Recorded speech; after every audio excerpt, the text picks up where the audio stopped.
കർത്താവിന് തിരുക്കുമാരനും കോടാനുകോടി നന്ദി. ഇന്ന് ഈ അൾത്താരയിൽ, ഈ പുണ്യഭൂമിയിൽ മാതാവ് പ്രത്യക്ഷപ്പെട്ട ഈ സ്ഥലത്ത് വരുന്ന എനിക്ക് സാധിച്ച അനുഗ്രഹങ്ങൾ പറയുവാൻ കിട്ടിയ ഈ ഭാഗ്യദിനത്തെ ഓർത്ത് ഞാൻ നന്ദിയോടെ ഓർക്കുകയാണ്. എൻ്റെ പേര് റിൻസി. ഞാൻ പുളുങ്കുന്നിൽ നിന്ന് വരുന്നു, ആലപ്പുഴ ഡിസ്ട്രിക്റ്റ്. ഞാൻ UK-യിലാണ് വർക്ക് ചെയ്യുന്നത്. ഞാൻ കഴിഞ്ഞ ആഴ്ച എത്തിയതേ ഉള്ളൂ, നാളെ തിരിച്ചു പോകും. ഞാനിപ്പോൾ ഇവിടെ നിൽക്കുന്നത് എനിക്ക് ജീവിതത്തിൽ ദൈവം സാധിച്ചു തന്ന ഏറ്റവും വലിയ ഒരു അനുഗ്രഹത്തെക്കുറിച്ച് പറയാനാണ്. ഞാൻ UK-യിൽ ചെന്നിട്ട് ഇപ്പം 19 വർഷമായി. ഇവിടുന്ന് നേഴ്സിംഗ് പഠിച്ച് ഞാൻ UK-യിലെത്തി. അവിടെ ചെന്ന് കഴിഞ്ഞ് ഞാൻ സാധാരണ എല്ലാവരും ചെയ്യുന്ന പോലെ ബാൻഡ് 5, 6, 7 ഇങ്ങനെയാണ് അവിടുത്തെ ഗ്രേഡ്. ഞാൻ ബാൻഡ് 5 ജോലി ചെയ്തുകൊണ്ടിരിക്കുകയായിരുന്നു. അവിടെ തന്നെ നേഴ്സിംഗ് വീണ്ടും പഠിച്ചു, ഡിഗ്രി എടുത്ത് അവിടെ പഠിച്ചു, പഠിത്തം തുടങ്ങി അക്യൂട്ട് കെയറിൽ വർക്ക് ചെയ്തുകൊണ്ടിരിക്കുകയായിരുന്നു. തുടർന്ന് വീണ്ടും പഠിക്കണമെന്ന് ആഗ്രഹം തോന്നി. പക്ഷേ പ്രോഗ്രഷൻ അവിടെ നടക്കാത്തത് കൊണ്ട് ഞാൻ വിചാരിച്ചു ജയിൽ മിനിസ്ട്രി കുറേ കൂടെ നല്ലതാണ്. എനിക്ക് ഒത്തിരി ജയിൽ മിനിസ്ട്രിയോട് ഒത്തിരി താല്പര്യം തോന്നി. അപ്പോൾ ഞാൻ ജയിലിൽ ഒരു ജോലിക്ക് അപ്ലൈ ചെയ്തു. അവിടെ എനിക്ക് നേഴ്സായിട്ട് ജോലി കിട്ടി. തുടർന്ന് ഞാൻ വീണ്ടും പഠിച്ചു, ഒത്തിരി സ്പെഷ്യലൈസേഷനൊക്കെ എടുത്തു. അപ്പോൾ ഞാനവിടെ 1 വർഷത്തോളം 2021 ഞാനവിടെ ജോയിൻ ചെയ്യുന്നത്. ജോയിൻ ചെയ്തതിന് ശേഷം എൻ്റെ ക്വാളിഫിക്കേഷൻസ് കണ്ടപ്പോൾ മാനേജേഴ്സിന് പോലും അത്ഭുതമായി. നീ ബാൻഡ് 5 എന്ന സാധാരണ നേഴ്സിംഗ് ജോബിലല്ല നിൽക്കേണ്ടത്, കുറച്ചും കൂടെ മുകളിലേക്ക് പോകണം. പക്ഷേ എനിക്ക് അത്രയ്ക്കും കോൺഫിഡൻസ് ഉണ്ടായിരുന്നില്ല. കാരണം ആദ്യമായിട്ട് ജയിലിൽ വർക്ക് ചെയ്യുന്നു, എങ്ങനെ കണ്ടിന്യൂസ് ആയിട്ട് ഹൈ പ്രോഗ്രസ് ലെവലിലേക്ക് പോകും അറിയത്തില്ല. അങ്ങനെ 1 വർഷം കഴിഞ്ഞപ്പോൾ 2022 ജൂലൈ ആയി കഴിഞ്ഞപ്പോൾ അവിടെ ഒരു ജോബ് ഓഫർ വന്നു. ബാൻഡ് 6ലേക്കും ബാൻഡ് 7ലേക്കും ഒരുപോലെ പോസ്റ്റ് വന്നു. അപ്പോൾ ഞാൻ വിചാരിച്ചു പതുക്കെ മുകളിലേക്ക് പോകാം, അതായിരിക്കും നല്ലത്. അങ്ങനെ ഇരിക്കുമ്പോൾ ഞാൻ ബാൻഡ് 6ൻ്റെ ലെവലിലേക്ക് അപ്ലൈ ചെയ്തു. പക്ഷേ ഇൻ്റർവ്യൂവിൻ്റെ ദിവസം എനിക്ക് കിട്ടിയത് ഒരു 5 മിനിറ്റ് മുന്നേ ഒരു വാർണിംഗ് പോലെ പറഞ്ഞു, റിൻസി നിൻ്റെ ക്വാളിഫിക്കേഷൻ ബാൻഡ് 7ലേക്കുള്ളതാണ്, ബാൻഡ് 6ലേക്ക് പറ്റത്തില്ല, ബി റെഡി, 5 മിനിറ്റ്സ് തരാമെന്ന് പറഞ്ഞു. ഞാൻ 5 മിനിറ്റ്സ് ശരിക്കും പറഞ്ഞാൽ ഉള്ളൊരിക്കും എൻ്റെ അടുത്ത് എപ്പോഴും ബൈബിൾ കാണും, പ്രാർത്ഥിക്കും. ഞാൻ മുന്നോട്ട് പോയി ഇൻ്റർവ്യൂ അറ്റൻഡ് ചെയ്തു. ടഫസ്റ്റ് ഇൻ്റർവ്യൂ ആയിരുന്നു. ബാൻഡ് 7 ജോബ് കിട്ടുമെന്ന് പ്രതീക്ഷയൊന്നും ഇല്ലായിരുന്നു. എങ്കിലും ഒരു 2 ദിവസം കഴിഞ്ഞപ്പോൾ റിപ്പോർട്ട് വന്നു, നീ സെലക്റ്റഡ് ആണ് ബാൻഡ് 7ലേക്കെന്ന്. പക്ഷേ ആ ബാൻഡ് 7 സെലക്ഷൻ വന്നെങ്കിലും ജോലിക്ക് ഞാൻ ജോയിൻ ചെയ്ത് കഴിഞ്ഞാലും ആ സ്ഥലത്ത് ഞാൻ ജോലി ചെയ്യുന്നിടത്ത് ആകെക്കൂടെ 4 or 5 മലയാളികളെ ഉണ്ടായിരുന്നുള്ളൂ. ബാക്കിയുള്ളവരെല്ലാം ഞാൻ ജോലി ചെയ്യുന്നിടത്തെ തന്നെ രാജ്യക്കാരാണ് അവിടെ വർക്ക് ചെയ്യുന്നത്. അങ്ങനെ വരുമ്പോൾ അവർക്കത് അധികം ഇഷ്ടപ്പെടണമെന്ന് നിർബന്ധമൊന്നുമില്ല. ജോലി കണ്ടിന്യൂ ചെയ്തു. പക്ഷേ ദിവസങ്ങൾ പോകും തോറും ഓരോരോ പ്രശ്നങ്ങൾ എൻ്റെ മുകളിൽ വരാൻ തുടങ്ങി. എനിക്ക് ഭയങ്കര സങ്കടമായി. ഞാൻ വെച്ചാൽ ഞാനൊരു തെറ്റും ചെയ്യുന്നില്ല, പിന്നെ എന്തിനാണ് എന്നെ ഇങ്ങനെ ക്രൂശിൽ തറയ്ക്കുന്നത്. അങ്ങനെ ഒരു ദിവസം എൻ്റെ അടുത്ത് എപ്പോഴും പ്രാർത്ഥന കാണും. ഞാൻ ബൈബിൾ തുറന്ന് പ്രാർത്ഥിച്ചിട്ടായിരിക്കും എൻ്റെ ക്ലിനിക്ക് സ്റ്റാർട്ട് ചെയ്യുന്നത്. ഞാൻ വർക്ക് ചെയ്യുന്ന post chronic disease specialised nurse എന്നും പറഞ്ഞാണ്. കാരണം എല്ലാ പേഷ്യൻസിൻ്റെയും എല്ലാത്തരം ക്രോണിക് കണ്ടീഷൻസ് ഞാൻ മാനേജ് ചെയ്യണം, ഓഡിറ്റ് നോക്കണം, ഒത്തിരി കാര്യങ്ങൾ ചെയ്യാനുണ്ട്. അപ്പോൾ ഇതെല്ലാം ചെയ്ത് കഴിഞ്ഞപ്പം ഒരു സാറ്റർഡേ ഒരു പേഷ്യൻ്റ് എൻ്റെ അടുത്ത് വന്നു, പ്രഗ്നൻ്റ് ആണ്, ജയിലാണെന്ന് ഓർക്കണം, കുട്ടികളുണ്ട്, പെണ്ണുങ്ങളുണ്ട്, ആണുങ്ങളുണ്ട്, 2-3 സെക്ടറായിട്ടാണ് ഞാൻ വർക്ക് ചെയ്യുന്നത്. പെണ്ണുങ്ങളുടെ വിങ്ങിലാണ്. ഒരു പേഷ്യൻ്റ് വന്നു, അത് പ്രഗ്നൻ്റ് ആണ്, അവൾക്ക് കുഞ്ഞിനെ വേണ്ട, കളയണം. പക്ഷേ ശനിയാഴ്ച ആയതുകൊണ്ട് മിഡ് വൈഫ് ഇല്ല, ആരുമില്ല അവളെ സപ്പോർട്ട് ചെയ്യാനായിട്ട്. എനിക്ക് കൂടുതലൊന്നും ചെയ്യാനും പറ്റില്ല. ഞാൻ NMC ബേസ്ഡ് ആയിട്ടുള്ള കാര്യങ്ങളെ ചെയ്യാൻ പറ്റത്തുള്ളൂ. ഞാൻ പറഞ്ഞു, നീ ഒരു അഡൽട്ടാണ്, നിനക്ക് തീരുമാനം എടുക്കാൻ പറ്റും, കൊച്ചിനെ കളയണോ വേണ്ടയോ എന്നുള്ളത് നിൻ്റെയാണ്, എനിക്ക് ആരെയും ഫോഴ്സ് ചെയ്യാൻ പറ്റത്തില്ല. പക്ഷേ റിസ്ക് ഫാക്ടേഴ്സ് എനിക്ക് പറഞ്ഞു തരാൻ പറ്റും. ദൈവം തന്ന ജീവനുമാണ്, അത് എന്ത് ചെയ്യണമെന്ന് നിനക്ക് തീരുമാനിക്കാം. അതാണ് എന്നിൽ അർപ്പിച്ചിരിക്കുന്ന കാര്യം. എനിക്ക് നീ കളയരുത് എന്ന് പറയാൻ പറ്റത്തില്ല. പക്ഷേ എന്നോട് എതിർപ്പുണ്ടായിരുന്നവർ പറഞ്ഞു, ആ പേഷ്യൻ്റ് പോയ ഉടനെ തന്നെ എൻ്റെ മുന്നിൽ ബൈബിൾ ഉണ്ടെന്ന് ഓർക്കണം, എൻ്റെ മുന്നിൽ കമ്പ്യൂട്ടറുണ്ട്, അതിൻ്റെ മുന്നിൽ ഞാനും ബൈബിളും കമ്പ്യൂട്ടറും, റൂമിൽ ആരും ഉണ്ടാവില്ല കൺസൾട്ടേഷൻ ടൈമിൽ. പക്ഷേ പേഷ്യൻ്റ് പോയി. 2 ദിവസം കഴിഞ്ഞ് തിരിച്ചു വന്നപ്പോൾ ഞാൻ ഡ്യൂട്ടിക്ക് തിരിച്ചു വന്ന സമയമാണ്. അപ്പോൾ എനിക്ക് കിട്ടിയ മെസ്സേജ് എന്ന് പറഞ്ഞു കഴിഞ്ഞാൽ, റിൻസി നിൻ്റെ മേലിൽ വലിയൊരു കംപ്ലൈൻ്റ് ഉണ്ട്. ഞാൻ ചോദിച്ചു എന്താണ് കംപ്ലൈൻറ്റ്? പറഞ്ഞു, നിനക്ക് ഇനി ഈ സ്ഥലത്ത് ജോലി ചെയ്യാൻ പറ്റത്തില്ല, ആണുങ്ങളുടെ വിങ്ങിൽ പോയി ജോലി ചെയ്യണം. നീ ഒരു പേഷ്യൻ്റ് പ്രഗ്നൻ്റ് വുമണിനെ നോക്കി അപ്പം നീ അതിനോട് കൊച്ചിനെ അബോട്ട് ചെയ്യരുതെന്ന് പറഞ്ഞു. അത് എത്തിക്സിനെതിരാണ്, അങ്ങനെ ചെയ്യാൻ പാടില്ല. ഞാൻ പറഞ്ഞു, എനിക്ക് മനസ്സിലായില്ല ഏതാ ദിവസത്തെയാണ്. അപ്പോൾ കാര്യങ്ങളൊക്കെ ഇങ്ങനെ പറഞ്ഞു.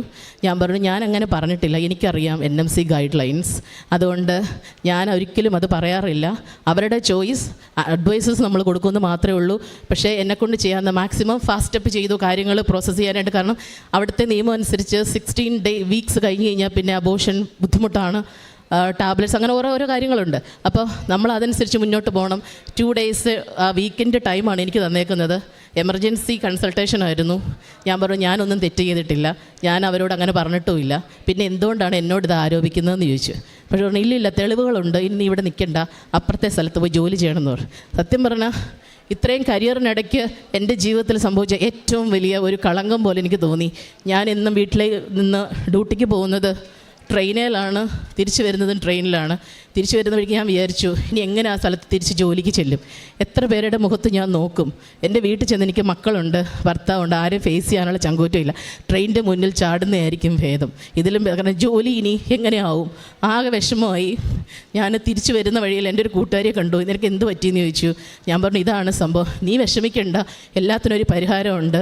നിൻ്റെ മുമ്പും ജോലി ചെയ്ത 2 പേരെ ഇതുപോലെ ഇവർ ട്രാപ്പിലാക്കി പറഞ്ഞു വിട്ടു, നിനക്കത് സംഭവിക്കരുത്, ഞങ്ങളെല്ലാവരും കൂട്ടിനുണ്ട്. ഞാൻ പറഞ്ഞു പറ്റുമെന്ന് തോന്നിയില്ല. കൂടെ വർക്ക് ചെയ്യുന്നവർ മലയാളികളാണ്, പക്ഷേ അവർക്കും ദൈവത്തിൽ വിശ്വാസമുള്ളവർ. അവർ പറയുന്നത് നിനക്ക് ഇവരുമായിട്ട് കൂട്ടുമുട്ടാൻ പറ്റത്തില്ല, അത്രയ്ക്കും ശക്തിയുള്ളവരാണ് അവർ. ഞാൻ പറഞ്ഞു ഇല്ല, ഞാൻ വിശ്വസിക്കുന്ന ദൈവം ഉണ്ടെങ്കിൽ എനിക്ക് സാധിക്കും. പക്ഷേ ഈ ഒരു കാര്യത്തിൽ എനിക്കെന്തോ ഭയങ്കര ഒരു വിഷമം പോലെ, കാരണം പെട്ടെന്നൊരു കേട്ട ആ ഒരു ഫീലിങ്സ്. അത് കഴിഞ്ഞ് കഴിഞ്ഞപ്പോൾ ഞാൻ തിരിച്ച് വീട്ടിൽ വന്നു. വീട്ടിൽ അങ്ങനെ 2 മാസം കഴിഞ്ഞു. ഡ്യൂട്ടിക്ക് ഞാൻ മെയിൽ വിങ്ങിൽ പോകും, തിരിച്ചു വരും. പക്ഷേ ഈ വിഷമം മുന്നിൽ കിടക്കുന്നു. മീറ്റിങ്ങുകൾ പ്ലാൻ ചെയ്യുകയാണ്. അത് കഴിഞ്ഞ് ഞാൻ 2 മാസം കഴിഞ്ഞപ്പോൾ എനിക്കൊരു എൻ്റെ കൂടെ പഠിച്ചൊരു സിസ്റ്റർ എന്നെ വിളിച്ചു.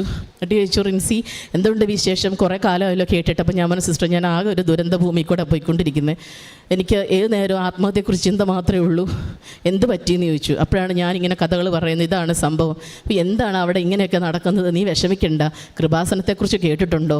ഞാൻ പറഞ്ഞു കൃപാസനം ഇല്ല, എന്താ സിസ്റ്റർ എന്ന് ചോദിച്ചു. അപ്പോൾ അവിടെ മാതാവ് പ്രത്യക്ഷപ്പെട്ട ഒരു സ്ഥലമാണ്, നിനക്ക് പറ്റുമെങ്കിൽ നീ അവിടം വരെ ഒന്ന് പോകണം, പോയി ഉടമ്പടി എടുത്ത് പ്രാർത്ഥിക്കുക, മാതാവ് നിന്നെ കൈവിടില്ല, ഞാനും ഇവിടെ പ്രാർത്ഥിക്കാമെന്ന് പറഞ്ഞു. ഞാൻ പറഞ്ഞു സിസ്റ്ററെ പേടിപിടി എനിക്ക് പോകാൻ പറ്റത്തില്ല, ഞാൻ എന്നാ ചെയ്യണ്ടേ. പറഞ്ഞു ഓൺലൈനിൽ നീ ഉടമ്പടി എടുക്കുമെന്ന് പറഞ്ഞു. അങ്ങനെ ഞാൻ അവിടെ ഓൺലൈനിൽ കൃപാസന ഉടമ്പടിയുടെ കാര്യങ്ങളെല്ലാം ഗൂഗിൾ വഴി ചെക്ക് ചെയ്തു, യൂട്യൂബെല്ലാം കണ്ടു, ഇതെന്താണെന്ന് മനസ്സിലാക്കി ഞാൻ ഉടമ്പടി പെട്ടെന്ന് എടുത്തു. ഓൺലൈൻ വഴി ഉടമ്പടി എടുത്തു കഴിഞ്ഞ് പിന്നെ എൻ്റെ മനസ്സിൽ ചിന്ത, എൻ്റെ കയ്യിൽ ഒന്നുമില്ല. കാരണം ഒരു മീറ്റിംഗ് പ്ലാൻ ചെയ്തിരിക്കുന്നത് സെപ്റ്റംബറിലാണ്, അവിടുത്തെ ബോർഡ് മീറ്റിംഗ്. അപ്പോൾ ഞാൻ വിചാരിച്ചു ദൈവമേ എൻ്റെ കയ്യിൽ ഒരു ആയുധമില്ല, ആക്കുള്ളൊരു കൊന്ത മാത്രം. എല്ലാവരും യൂട്യൂബിനകത്ത് നോക്കുമ്പം ഉടമ്പടിയുടെ കാശുരൂപമുണ്ട്, അങ്ങനെയുള്ള എൻ്റെ കയ്യിൽ അതുമില്ല, ഉപ്പുമില്ല, ഞാൻ എന്ത് ചെയ്യും. അപ്പം പപ്പയോട് വിളിച്ചു പറഞ്ഞു ഞാൻ തീർത്ഥാടന ഉടമ്പടി എടുത്തു, ഇവിടെ നിന്ന് ഒരു കാശുരൂപ എനിക്ക് കൊണ്ട് തരാൻ പറയാമോ. പപ്പ ഇവിടെ വന്ന് പറഞ്ഞു, പ്രാർത്ഥിച്ചു, ഉടമ്പടി എടുക്കാന്ന് അമ്മ ഞാൻ എടുത്തെന്ന് പറഞ്ഞു. എന്നിട്ട് തീർത്ഥാടനത്തിന് ഉടമ്പടി ആയതുകൊണ്ട് ചെറിയ കാശുരൂപം കിട്ടി, അത് കൊറിയർ വഴി എനിക്ക് അവിടെ വന്നു. പക്ഷേ ഒരാഴ്ചത്തെ ഗ്യാപ്പിൻ്റെ വെയിറ്റിങ്ങിൽ എനിക്ക് കാശുരൂപം കിട്ടിയില്ല. അപ്പോഴേക്കും എനിക്ക് ലെറ്റർ വന്നു, റിൻസി ബോർഡ് മീറ്റിങ്ങിൽ വന്നിരിക്കുന്ന ആൾക്ക് എന്തോ അസുഖം കാരണം ഒരാഴ്ചയും കൂടി നീട്ടി വെച്ചു. അപ്പോൾ ഞാൻ വെച്ചു എൻ്റെ പൊന്നു മാതാവേ, കാശുരൂപം ആ ആഴ്ചക്കുള്ളിൽ തന്നെ വരണേ, എന്നാണെങ്കിലും കൊള്ളാം. ആ കാശുരൂപം വന്നു. അതിൻ്റെ പിറ്റേ ദിവസം തന്നെ മീറ്റിംഗ് വെച്ച് കഴിഞ്ഞപ്പോൾ അവർക്കൊന്നും കണ്ടുപിടിക്കാൻ പറ്റിയില്ല തെളിവായിട്ടൊന്നും. അതുകൊണ്ട് അവർ വീണ്ടും മാറ്റിവെച്ചു മീറ്റിംഗ്. അത് വെച്ചിരുന്ന ഡിസംബർ എൻഡിലേക്കാണ്. അപ്പോൾ എനിക്ക് കുറച്ചും കൂടെ സമയം കിട്ടി. പെട്ടെന്ന് പപ്പായ്ക്ക് ഇവിടെ വയ്യാണ്ടായി. ഡിസംബർ ടൈമിൽ എമർജൻസി ആയിട്ട് ITUവിലായിരുന്നു. ഞാൻ ഇവിടെ വന്ന സമയത്ത് ഞാൻ വിചാരിച്ചു എന്താണേലും ബുദ്ധിമുട്ടാണ്, മാതാവിൻ്റെ അടുത്ത് വന്ന് ഉടമ്പടി എടുത്തിട്ട് പോകാം, റിയലായിട്ടുള്ള കാശുരൂപവും കിട്ടും, എല്ലാ സാധനങ്ങളും എൻ്റെ കയ്യിലുണ്ട്, എല്ലാ പടച്ചട്ടയായിട്ട് തിരിച്ച് ചെല്ലാം, ഫൈറ്റ് ചെയ്യാന്നുള്ള രീതിയിലാണ് ഞാൻ പോകുന്നത്. ഇവിടെ വന്ന് ഉടമ്പടി എടുത്ത് കണ്ണുനീരോടെ മാതാവിൻ്റെ അടുത്ത് പ്രാർത്ഥിച്ചു. തിരിച്ചു ചെന്നപ്പം ഞാൻ അവിടെ ചെന്ന് ബോർഡ് മീറ്റിങ്ങിൽ എനിക്ക് വെച്ചിരിക്കുന്ന ദിവസം 27 ഡിസംബർ. ഞാനവിടെ ചെന്നു. എൻ്റെ മുന്നിൽ 2-3 പേരുണ്ട്. ഇതിനുള്ളിൽ യൂണിയൻകാരെയൊക്കെ നമ്മൾ കോൺടാക്റ്റ് ചെയ്യണം, നമ്മളെ ഒരാൾ സപ്പോർട്ട് ചെയ്യാനും നമ്മളെ റെപ്രസെൻറ്റേറ്റ് ചെയ്യാനും ഒരാൾ വേണം. അപ്പോൾ ഇതെല്ലാം പലരും വഴി എന്നെ ഹെൽപ്പ് ചെയ്തു. ഞാനവിടെ ചെന്ന് ബോർഡിൻ്റെ നേരെ ഓപ്പോസിറ്റ് ഇരിക്കുന്നു. എൻ്റെ മുന്നിലിരിക്കുന്ന ഡയറക്ടേഴ്സ് ബോർഡിൻ്റെ ഏറ്റവും ടോപ്പസ്റ്റുള്ള ആൾക്കാരാണ്. ക്വസ്റ്റ്യൻസ് സ്റ്റാർട്ട് ചെയ്തു. ഞാനൊന്നും പറയുന്നില്ല. എൻ്റെ കയ്യിൽ ഉപ്പുണ്ട്. കയറുന്നതിൻ്റെ വാതിക്കൽ തന്നെ ഞാനൊരു ഇച്ചിരി ഉപ്പിട്ടു. ഈ ഉപ്പ് വഴി ഈ ഡോറ് തുറന്ന് പുറത്ത് കിടക്കുന്നതിന് മുന്നേ എനിക്ക് പോസിറ്റീവ് ആൻസർ കിട്ടണം, എന്നെ നിരാശപ്പെടുത്തരുതേ മാതാവ് എന്ന് പറഞ്ഞ് മാത്രം. എൻ്റെ കയ്യിൽ ഉടമ്പടി കാശുരൂപമുണ്ട്. ഞാൻ അതും കൊണ്ട് ആ മേശപ്പുറത്തിരുന്നു. എൻ്റെ കയ്യിൽ ഒരു പേപ്പർ പോലും ഇല്ല, ഒന്നും പറയാൻ എനിക്കില്ല. കാരണം എനിക്ക് ആക്കുള്ളൊരു സ്റ്റോറി മാത്രമേ ഉള്ളൂ പറയാൻ, എന്താണ് അവിടെ നിന്ന് സംഭവിച്ചതെന്ന് മാത്രം. അത് കഴിഞ്ഞു അവിടെ ചെന്ന് അകത്ത് കയറി ഇരിക്കുക എല്ലാം സംസാരിച്ചു. അപ്പോൾ എനിക്ക് വേണ്ടി റെപ്രസെൻ്റായിട്ട് വന്നേക്കുന്ന റെപ്രസെൻറ്റേറ്റീവ് എനിക്ക് വേണ്ടി സംസാരിക്കുവാണ്. ബോർഡ് മെമ്പേഴ്സ് ഒരു ചോദ്യം ചോദിക്കുമ്പം ഇങ്ങനെ 10 ക്വസ്റ്റ്യൻസ് അങ്ങോട്ട് ചോദിക്കും, അവർക്ക് ആൻസേഴ്സ് ഇല്ല. അപ്പോൾ ഞാൻ ഓർക്കുന്നു ഇവിടെ എന്തോ നടക്കുന്ന ഫൈറ്റ്. ശരിക്കും പറഞ്ഞാൽ ഈ റെപ്രസെൻറ്റേറ്റീവും ഇവരും തമ്മിൽ ശരിക്കും യുദ്ധം നടന്നുകൊണ്ടിരിക്കും. ഞാനൊന്നും ഇല്ല, ഞാൻ എന്തെങ്കിലും പറയാൻ തുടങ്ങുമ്പം എൻ്റെ തലയിൽ അടിത്തിക്കുന്ന പോലെ ആരോണ്ടിട്ട് അടിക്കുക തലക്കിട്ട്.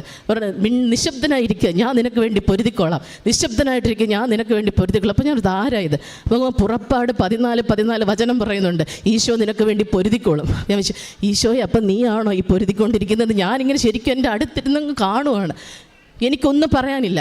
എല്ലാം കഴിഞ്ഞ് അവരവിടെ നിർത്തി സംഭവം. എല്ലാം പറഞ്ഞു, റിൻസി ഇനി നിൻ്റെ ഭാഗം ഞങ്ങൾക്ക് കേൾക്കണം, ഒരു ഇച്ചിരി ഇടവേള തരാം.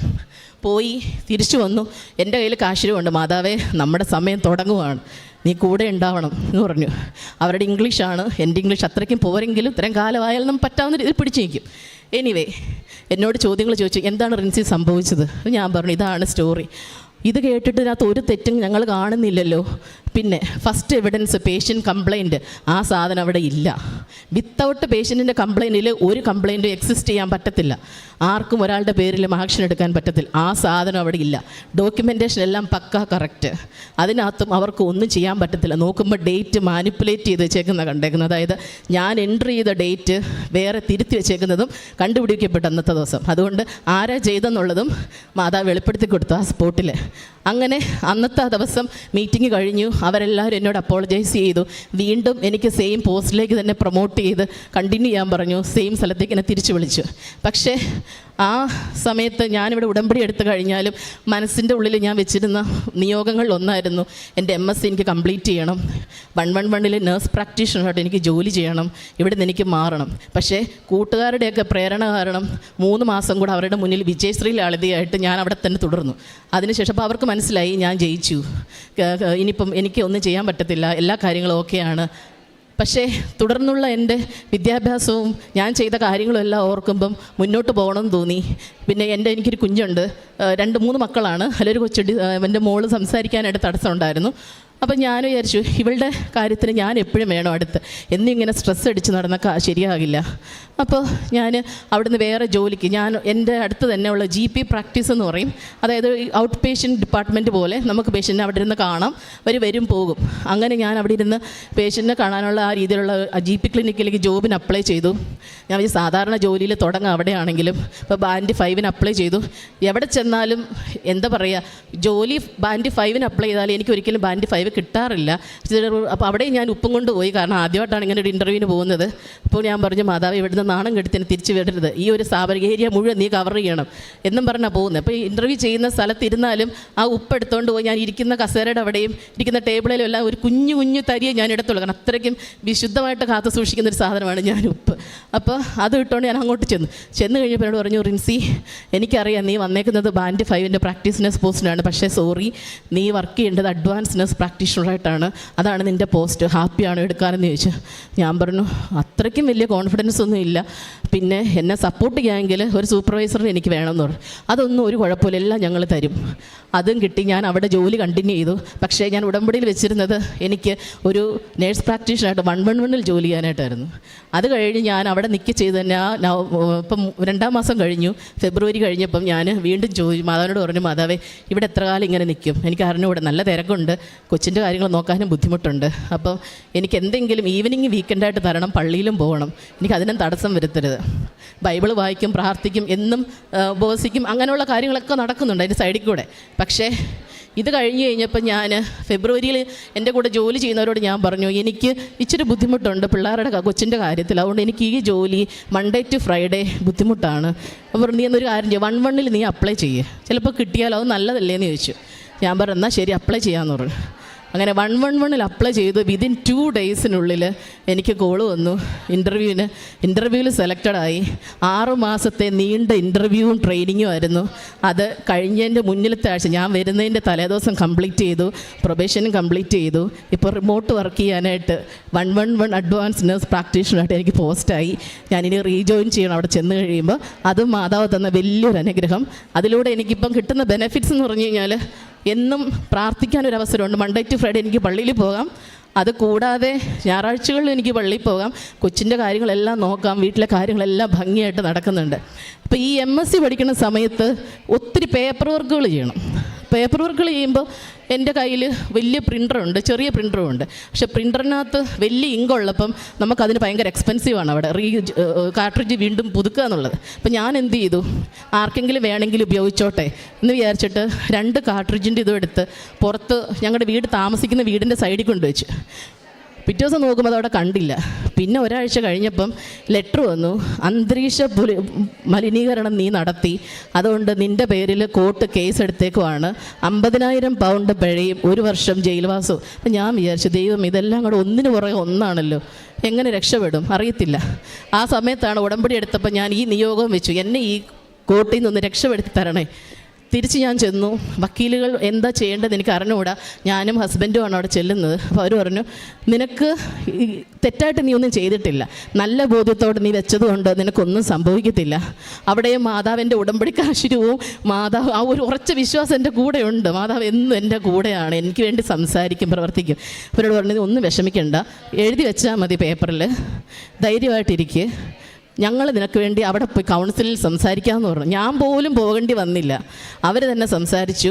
50,000 രൂപ പെനാൾട്ടി എന്ന് പറയുന്നത് 250 രൂപ, 1 വർഷത്തെ ജയിൽവാസം കുറഞ്ഞ് എനിക്ക് കിട്ടിയത് 50 രൂപ പെനാൾട്ടി അടിക്കാനാണ്.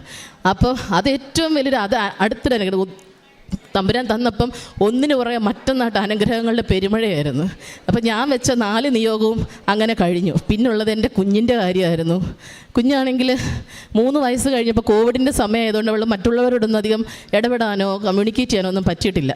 അന്നേരം ഇപ്പം സ്കൂളിൽ കൊണ്ട് ചേർത്ത് കഴിഞ്ഞപ്പോൾ തന്നെ അവൾ സംസാരിക്കാനായിട്ട് ഭയങ്കര ബുദ്ധിമുട്ട്. അപ്പോൾ അവർ കണ്ടുപിടിച്ചു സംസാരത്തിന് തടസ്സമുണ്ട്, കൊച്ചിന് ഓട്ടിസമാണ്, ഓട്ടിസം സ്പെക്ട്രം ഡിസോർഡേഴ്സ് എന്ന് പറയും, ASD എന്ന് പറഞ്ഞ് ഡയഗ്നോസ് ചെയ്തു. കേട്ടപ്പോൾ ശരിക്കും പറഞ്ഞാൽ തകർന്നു പോയി, എന്നാ ചെയ്യണമെന്ന് അറിയത്തില്ല. കാരണം നമ്മൾ മെഡിക്കൽ ഫീൽഡിലുള്ളവർക്കറിയാം ഓട്ടിസം എന്താണെന്നും പല കാറ്റഗറി ഉണ്ടെന്നൊക്കെ കേട്ട് നമുക്കിത് കാണുമ്പം എന്താ പറയുക, സ്വന്തമായിട്ടത് വന്നു കഴിഞ്ഞപ്പം അതിനെ അതിജീവിക്കാൻ പറ്റുന്നില്ല, ഉൾക്കൊള്ളാനും ഭയങ്കര ബുദ്ധിമുട്ട്. പക്ഷേ പ്രാർത്ഥിച്ചു, അതിന് ശക്തി നേടി, ദൈവത്തിൻ്റെ മഹത്വം അവളിൽ പ്രസാദിക്കാൻ ഒരു സമയമുണ്ട്. അതിലേക്ക് വിശ്വാസം വന്നു കഴിഞ്ഞപ്പം ഇതൊന്നും അല്ലെന്ന് മനസ്സിലായി. ഇവിടെ വന്ന് ഉടമ്പടി എടുത്ത് പ്രാർത്ഥനയിൽ അതും വെച്ചു നിയോഗമായിട്ട്. ഇപ്പം കുഞ്ഞ് സംസാരിക്കാൻ തുടങ്ങി, അമ്മ അച്ഛ അമ്മ എന്നെല്ലാം വിളിക്കും, ഈശോയെ വിളിക്കുന്നു, ഇവിടെ നിന്ന് സ്തുതി കൊടുക്കുന്നു എല്ലാവർക്കും. ഈശോ തന്ന മാതാവ് തന്ന അനേക അനുഗ്രഹങ്ങൾക്ക് ഇന്ന് തുടർന്നുകൊണ്ടിരിക്കുകയാണ് ജീവിതത്തിൽ. അതുപോലെ എല്ലാവരോടും എനിക്കെന്നേ പറയാനുള്ളൂ, വിശ്വാസം മുറുകെ പിടിക്കുക, മാതാവ് ഒരിക്കലും കൈവിടില്ല നമ്മളെ, നമ്മുടെ കൂടെയുള്ള ഒരു ദൈവമാണ് ഈശോ എന്നോർക്കുക. കാരുണ്യ പ്രവൃത്തികളും ചെയ്തുകൊണ്ടിരുന്നത്, എൻ്റെ കയ്യിൽ പേപ്പർ ഞാൻ ഇവിടുന്ന് പോയപ്പോൾ കൊണ്ടുപോയിരുന്നു. അത് പക്ഷെ മലയാളം പേപ്പറായിരുന്നു, ഇവിടെ കുറേ കൊടുത്തു, അവിടെയും കൊടുത്തു. പക്ഷേ ഇംഗ്ലീഷുകാർക്ക് കൊടുക്കാൻ എനിക്ക് പറ്റിയില്ല. പിന്നെ ഉണ്ടായിരുന്നത് അവിടെ സെക്കൻഡ് സാറ്റർഡേ കൺവെൻഷനുണ്ട് ബൈബിളിന്. അപ്പോൾ ഞാൻ അവിടെ പോയിട്ട് റെവലേഷൻ എന്ന് പറയുന്നൊരു മാഗസിൻ വാങ്ങിക്കും. അപ്പോൾ അത് അതിനകത്ത് ഇഷ്ടംപോലെ സാക്ഷ്യങ്ങളുണ്ട് യൂത്തിനൊക്കെ ഉള്ളത്. അപ്പോൾ ഞാനത് എന്നും ട്രെയിനിൽ പോകുമ്പം എല്ലാവർക്കും കൊണ്ട്, ട്രെയിനിലുള്ള പാസഞ്ചേഴ്സിനും വരുന്ന വഴിക്കാർക്കും എല്ലാം കൊടുക്കും. അതുപോലെ തന്നെ ഫുഡ്. പിന്നെ ഞാൻ ഇതൊക്കെ ശരിക്കും പറഞ്ഞാൽ നമ്മൾ ഉപവാസവും പ്രാർത്ഥനയും ഇല്ലാണ്ട് ഒന്നും സാധിക്കില്ലെന്ന് ഈശോ. അതുകൊണ്ട് ഞാൻ ഈ ഉടമ്പടി എടുത്ത കാലഘട്ടങ്ങളിൽ മുഴുവൻ ഫാസ്റ്റിംഗ് ആയിരുന്നു. ആ ഓരോ ഫാസ്റ്റിങ്ങിൻ്റെ സമയത്തും രാവിലത്തെ ബ്രേക്ക്ഫാസ്റ്റ് ആയാലും അതിൻ്റെ പൈസ, ഉച്ചയ്ക്കത്തെ ലഞ്ചാണെങ്കിലും അതിൻ്റെ പൈസ, ഇങ്ങനെ ഇതെല്ലാം സൂക്ഷിച്ച് വെച്ചിട്ട് ചാരിറ്റി പ്രവർത്തനങ്ങളായിരുന്നു കൂടുതലും ചെയ്തുകൊണ്ടിരുന്നത്. അതുപോലെ തന്നെ നേഴ്സിംഗ് പ്രൊഫഷനുണ്ട്, നമ്മൾ പേഷ്യൻസിന് നോക്കുന്നു, പ്ലസ് ഇതുപോലെ പൈസ കൊടുത്ത് ഓരോരുത്തരെ ഹെൽപ്പ് ചെയ്യുമായിരുന്നു ഞാൻ ചെയ്തുകൊണ്ടിരുന്നത്. അതിനോടൊപ്പം ഇതും ഇങ്ങനെ എല്ലാ സെക്കൻഡ് സാറ്റർഡേയിലും പോവും, വിയാനി മിഷന് വേണ്ടി പ്രാർത്ഥിക്കും. വീട്ടിലാണെങ്കിലും എല്ലാവർക്കും പ്രാർത്ഥനയിലേക്ക് കൂടുതൽ അടുത്തു. ഓരോരോ കാര്യങ്ങളെ നമ്മുടെ കുഞ്ഞുങ്ങൾക്കറിയാം ഞാൻ എന്തോരം വിഷമിച്ചിരുന്നു എന്നും ഇപ്പം ഏത് ലെവലിലാണെന്നും. അവരും നന്നായിട്ട് പ്രാർത്ഥിക്കുന്നുണ്ട്. എല്ലാവരും ഒത്തൊരുമയോടെ പോകുന്നു വീട്ടിൽ. സന്തോഷം. ഉടമ്പടി സാക്ഷ്യം വളരെ ക്ലിയറായിട്ട് തന്നെ പറയുന്നത്. അതിലേറ്റവും പ്രധാനപ്പെട്ടത് ഈ ഒരു സാക്ഷ്യം തുടങ്ങിയപ്പോൾ ഈ ഉടമ്പടി എടുത്തവരുടെ ഈ പടച്ചട്ട എന്ന് പറഞ്ഞിട്ടാണ് ഉടമ്പടിയിലെ വസ്തുക്കളെ ഈ ഒരു സാക്ഷ്യത്തിൽ ഈ മകള് അഭിസംബോധന ചെയ്തത്. ഒരു പക്ഷേ സാക്ഷ്യങ്ങൾ പരിശോധിക്കുമ്പോൾ നമുക്കും തോന്നിപ്പോകും. കാരണം ഉടമ്പടിയിലെ ദൈവ സാന്നിധ്യം ഒരാളുടെ ജീവിതത്തിലേക്ക് കൊണ്ടുവരാനായിട്ട് എങ്ങനെയാണ് ഇവിടെ നിന്ന് നൽകുന്ന കാശുരൂപവും ഉടമ്പടി വസ്തുക്കളുമൊക്കെ എങ്ങനെയാണ് അത് സഹായകമാകുന്നതെന്നുള്ള സാക്ഷ്യങ്ങൾ കേൾക്കുമ്പം ഉറപ്പായിട്ടും നമുക്ക് ആ ഒരു ശക്തിയും ഉടമ്പടി എടുത്തവരുടെ ജീവിതത്തിൽ അത് നൽകുന്ന വിശ്വാസത്തിൻ്റെ ഒരു ബലവുമൊക്കെ നമുക്ക് മനസ്സിലാവുന്ന ഒന്ന് തന്നെയാണ്.